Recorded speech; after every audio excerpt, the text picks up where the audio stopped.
Luigi's Mansion has always been an interesting series to me. Starting off as essentially a tech demo for the GameCube, it became a classic in the eyes of many Nintendo fans. The GameCube was actually my first home Nintendo console, and Luigi Mansion was one of the first games I got for the platform. Not only did I love the exploration aspect of the game, but it was really the first time we saw Luigi star in his own game and be the hero. I actually did a review on the original Luigi's Mansion around this time last year, so if you want my full thoughts on that game, click the link in the description and show that review some love.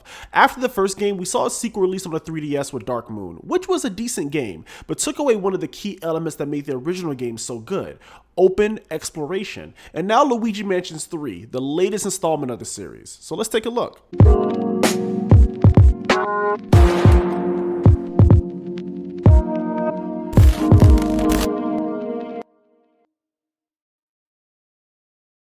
So what can I say about Luigi's Mansion 3? Well, first off and for certain, this is one of the best looking Nintendo games, period. Right from the opening cinematic in the first area, you can tell the developers put some real love into this one. The game was developed by Next Level Games, who are also the developers for Dark Moon and Metroid Federation Force. The game is oozing in charm and personality. Before we get into all of that, let's talk about that plot. Mario and the gang are going on a much needed vacation, and well, you know this is not going to end well because last time Mario went on a vacation, he got locked up. But anyway, instead of an island, we're visiting a new high-end hotel. But right from the start, you know something isn't quite right. Long story short, the hotel is a complete front for King Boo to capture Mario and friends, and it's up to Luigi to rescue his friends once again. In order to reach King Boo, Luigi must reach the top floor, and the only issue, the ghost stripped out all the elevator buttons. So now it's up to us to recover each one and recover our friends from the clutches of King Boo. Simple, right? The plot is very similar to Luigi's Mansion 1, but instead of a mansion, we're in a hotel. King Boo is the main threat, and we have a gang of ghosts we need to handle in order to stop the king.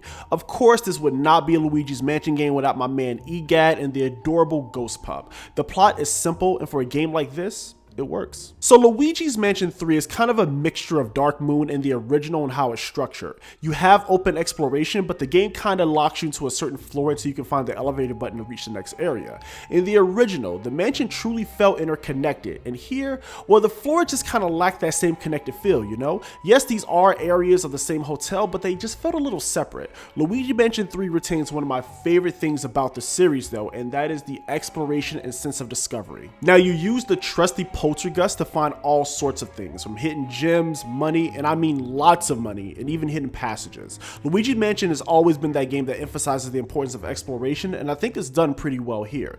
Each floor has a fun and unique puzzles that keep the player engaged throughout the playthrough, and honestly, I think the puzzles here are some of the best in the series and is definitely the focus this time around. There is also co-op, which leads into the next new mechanic that the game introduces. Meet Gooigi. Gooigi is a creation by Egad to help Luigi throughout his quest. Since Gooigi is made of goo, he can slip into areas Luigi physically cannot and assist in puzzles that require two bodies. Gooigi is also used for co-op play, but overall, I like how the developers utilize Gooigi and the mechanic, and I think it's used well here. Gooigi can't come in contact with water, so make sure you stay dry. In terms of the game's combat, you use the flashlight to stun ghosts and then use the poltergust to suck the ghost into oblivion. Now, unlike previous games, I feel like the regular ghosts here did not put up much of a fight, and now that you have the slam mechanic, it makes the ghost extremely easy to capture and pretty effortless. The bosses, on the other hand, now these really stand out. You use different gimmicks and even the environment in some cases to take down some of these ghost bosses. The standout boss for me was definitely the Godzilla parody fight, and I also love the Polterkitty, despite the whole act of chasing it down was pure padding.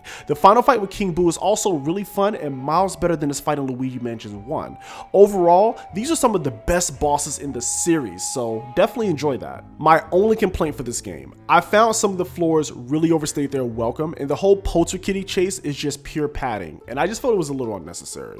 Besides that, I enjoyed my time with Luigi's Mansion 3. Overall, if you're a fan of the Luigi Mansion series, this game is a no-brainer. Not only is this game one of the best looking Switch titles, but it's also a gang of content here that'll keep you and your young kids busy. For parents, if you're looking to spend some fun, quality time with your kids this Halloween season, this is a solid choice. I would say get it, and it's not too scary for the kids, so you don't have to worry about that. I thank you all for watching, and I'll see you next time.